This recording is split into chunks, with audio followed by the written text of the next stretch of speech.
اپنی نگاہیں نیچے رکھو، اپنے آنکھوں کو نیچے کرو۔ اس کا مطلب یہ ہوتا ہے کہ آپ اوپر دیکھو، منع نہیں۔ اس کا یہ مطلب قرآن بالکل نہیں آپ سے چاہتا کہ تم دیکھو، صرف نیچے کر کے چلو، جا کر ٹکر مار دو۔ ایک 5 سیکنڈ کے اندر اتنا بڑا حادثہ ہم لوگوں کے سامنے آج ہوا ہے۔ اور ویژن کے قریب کھڑے ہو کر پیڑ پودا لے رہے تھے ایک نرسری میں، 1-2-3 سیکنڈ کے اندر اتنی زور سے آواز آئی، دیکھا 2 بائک والا بالکل ہائی وے پہ پڑا ہوا۔ اتنا بھی نیچے مت چلو۔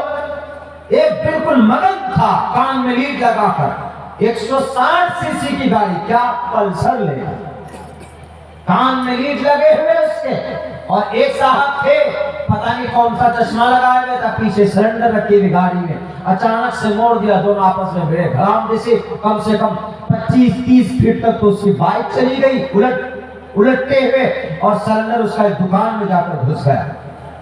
دوسرے آدمی کا جس کو سلنڈر لگا ہے، گیس سلنڈر، اس کا پیر ٹوٹ گیا، اور یہ دونوں گرے وہاں سڑک پہ، اٹھ کے بیٹھ گئے اطمینان سے۔ ہم نے کہا لو بھائی، نقصان تو ان دونوں کا نہیں ہوا، بیچارے دکان والے کے پیر ٹوٹ گئے۔ وہ ویسے درشٹی پوتا نیچے اتنی بھی نہیں ہونے چاہیے کہ ٹھوک دو کہیں پر، چلتے چلتے کسی کے گھر میں بھی گھس جاؤ، ایسا بھی نہیں ہونا چاہیے۔ نگاہیں نیچی کرنے کا مطلب یہ ہے کہ ادھر ادھر آپ اپنی نگاہیں غلط نہ ڈالیں، کسی غیر محرم کو آپ تکتی ہوئی نگاہوں سے نہیں دیکھیں۔ ہماری مائیں بہنیں بھی تو آج کل ایسے بن سنور کر کے نکل جاتی ہیں مارکیٹوں میں، شہروں کے اندر، کہ لوگ مجبور ہو جاتا ہے، کن کی میڈم ہے، کن کی بیٹی ہے، کن کی بہو ہے، نہیں۔ اسی لیے کہا گیا کہ کور، اپنے سر سے پیر تک اپنے آپ کو کور کرو، فکر نہ کرو ان ظالموں کے جو اعتراضات کرتے ہیں آپ پر کہ ہماری سماج مسلم مہیلائیں تو کور ہو جاتی ہیں، کیسے سانس لیتی ہوں گی۔ ارے اس کرونا نے سکھا دیا جب تم 12 گھنٹہ ماسک پہن کر سانس لے سکتے ہو تو ہماری مائیں 2-3 گھنٹہ برقعے پہن کر مارکیٹ جائے تو سانس کیوں نہیں لے سکتی؟ ہماری سماج کی بہو بیٹیوں کے بال کھلے ہوئے ہوتے، کون سا کٹ ہے؟ یہ کٹرینا کٹ ہے، ان میں بھی کٹ چلتے، ان میں بھی فیشن چلتے۔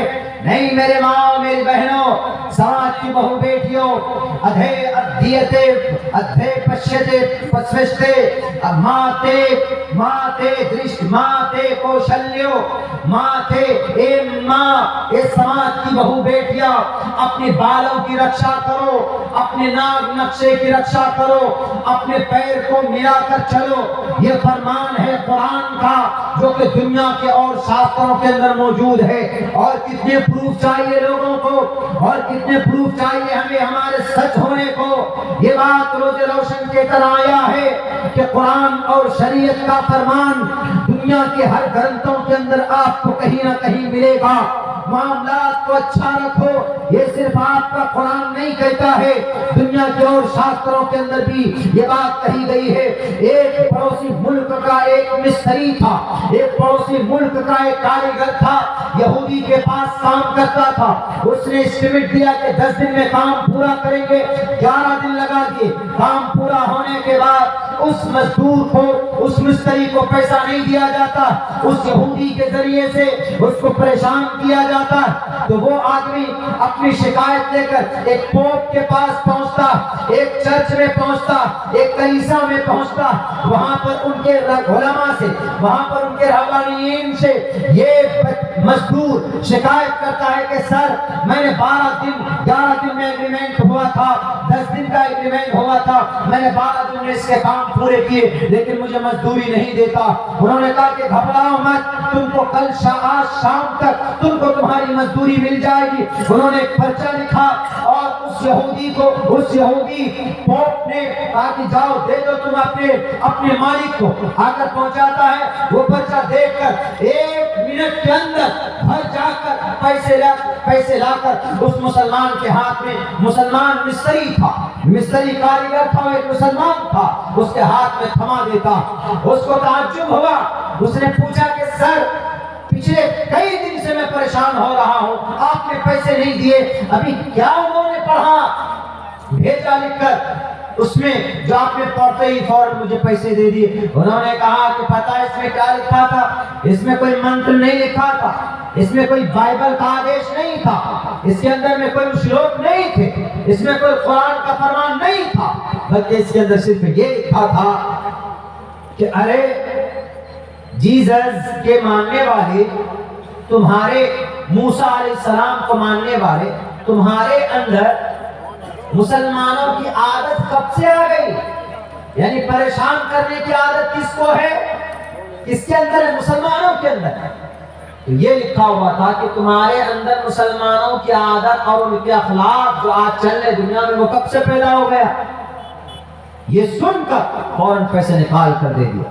یعنی ہم آپ دنیا میں اتنے بدنام کہ معاملات کے اندر گڑبڑی مسلمان کرتے، اوصل اجیر اجرہ قبل ان یجد فارقہ، کوئی مزدور مزدوری کرتا ہے، اس کا پسینہ سوکھنے سے پہلے اس کو پیسے دے دو، اس کو مزدوری دے دیا کرو۔ ہمارے اسکول میں صبح جھاڑو لگانے کے لیے ایک بڑے میاں آتے، حالانکہ ایک ایریا بہت چھوٹا ہے اس جگہ کا جہاں جھاڑو لگتا، ہم بھی لگا سکتے، بچے بھی لگا دیتے، لیکن اس کی غربت، اس کی تنگی کی وجہ سے ہم نے کہا کہ 100 روپے آپ کو ملے گا، صرف 10 منٹ کے لیے آتا ہے، اس کو اسی وقت ڈیلی لا کر مانگ کر لے کر جاتا ہے کہ مولانا ہم کو چاہیے 100 روپے دیجیے، اور تو اجیر اجرہ قبل ان یجد فارقہ، فوراً اس کو 100 روپے دے دیے جاتے ہیں۔ اور آج میں کیسا ہوتا ہے، کام کرا لیں گے، پریشان کریں گے، تھکائیں گے، دوڑائیں گے۔ نہیں میرے بھائیو، معاملات صحیح کرو، اگر معاملات صحیح نہیں ہوں گے کل قیامت میں کھڑے کر دیے جاؤ گے، کس سے مس نہیں ہوگی آپ کی خدمیں۔ اللہ تبارک و تعالیٰ کہے گا کہ میرے لیے تم نے نماز نہیں پڑھی تھی، میں نے معاف کر دیا تھا، تم نے اپنے بچوں کو بھی تلقین نہیں کی۔ حالانکہ ہمارے اندر کیا بری عادت ہے، ہم خود نماز پڑھ لیتے ہیں، اپنے بچوں کو نماز کی تلقین نہیں کرتے۔ ہماری ماں اپنے گھروں میں ہو، آپ کا بچہ 7 سال 10 سال کا ہوتا ہے تو نماز کی تلقین کرو۔ قرآن آپ سے کہتا، یہ مت سوچنا کہ ہم گئے تھے گوسی جلسے میں، مولانا عبداللہ نے کہا تھا کہ اپنے بچوں کو نماز کے لیے کہو، وَأْمُرْ أَهْلَكَ بِالصَّلَاةِ وَاصْطَبِرْ عَلَيْهَا۔ عبداللہ سالم کی زبان ضرور ہے، لیکن یہ اللہ کا قرآن آپ سے کہتا ہے، وَأْمُرْ أَهْلَكَ بِالصَّلَاةِ وَاصْطَبِرْ عَلَيْهَا لَا نَسْأَلُكَ رِزْقًا۔ اپنے گھر میں اپنے بچے کو نماز کا آرڈر کرو، اپنے گھر میں اپنے پریوار کو نماز کا آرڈر کرو۔ آپ نماز پڑھ کر آتے ہو مسجد سے تو آپ کی بیوی نماز نہیں پڑھتی ہے تو نماز کے لیے کہو، آپ کے گھر میں آپ کا بیٹا نماز نہیں پڑھتا ہے تو نماز کے لیے کہو۔ اگر وہ نماز نہیں پڑھتا، اگر وہ گھر کے اندر آپ کی بیوی نماز نہیں پڑھتی، آپ کی بیٹی نماز سے کوسوں دور ہے، آپ بری نہیں ہو سکتے۔